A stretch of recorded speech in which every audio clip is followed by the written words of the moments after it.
শুভেন্দু অধিকারী। কিসের কারি কাকি? ওই শুভেন্দু অধিকারী। একটু আসতে বলো, চিল্লানোর চোটে মুখ দিয়ে কি বেরাচ্ছে, কি কারি সুন্দেন্দু কি সব বলছো, ভালো করে পরিষ্কার করে বলো কি বলতে চাইছো। ওই শুভেন্দু অধিকারী। আচ্ছা এবার বুঝলাম, মাননীয় শ্রী শুভেন্দু অধিকারীর কথা বলছো। তার আগে মাননীয় যোগ করো, নয়তো কপালে দুঃখ আছে তোমার।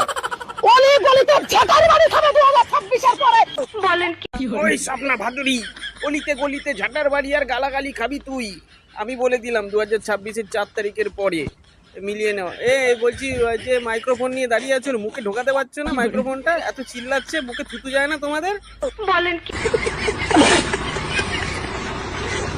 ইলেকশন রিলিজ হওয়ার পরে, কারণ বিজেপি তো আসবে না। হ্যাঁ, বিজেপি আর আসবে না, বিজেপি এসে গেছে, সব কটাকে ঘাড় ধরে জেলে ঢোকাচ্ছে। এবার তোমার পালা, তুমি ওই কালো কোটটা পরে কোথায় পালাবে দেখো, সেখান থেকে তোমাকে ধরে আনা হবে, কোনো চাপ নেই। হাওয়া হাওয়া করে চিল্লাবে শুধু। চোর হোক জাত ভালো।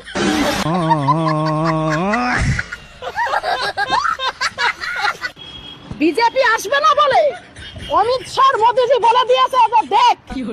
এটা তুমি ঠিক বলেছো, অমিত শাহ আর মোদীজি বলেছে শুভেন্দু इसको देख, इसका कुछ कर, इसके मुंह में पट्टी मार, ये बहुत चिल्लाती है, ममता दीदी जितना ना ही चिल्लाती है, ये उससे ज्यादा चिल्लाती है, इसको पहले पकड़। हाँ কাকি তোমার কোনো চাপ নেই, তোমার দল বল যেখানে আছে, মানে শ্রী ঘর যেটাকে বলে, তোমার জায়গা ওখানে করা হচ্ছে। আর তোমার জন্য সাউন্ড প্রুফ ঘর দেওয়া হবে, কারণ তুমি যা চিল্লাবা আশেপাশের লোকজনের খুব অসুবিধা হবে। তোমার ওই সাউন্ড প্রুফ ঘর তৈরি করতে একটু সময় লাগছে, তো তুমি একদম চাপ নিও না। তোমার যেমন প্র্যাকটিস তুমি করে যাও, তোমার ওই ঘরেই ঢোকানো হবে। যতই চিল্লাও বাইরে একটু আওয়াজ যাবে না। হেপি ভাদুরী স্টুডিও নাম দেবো।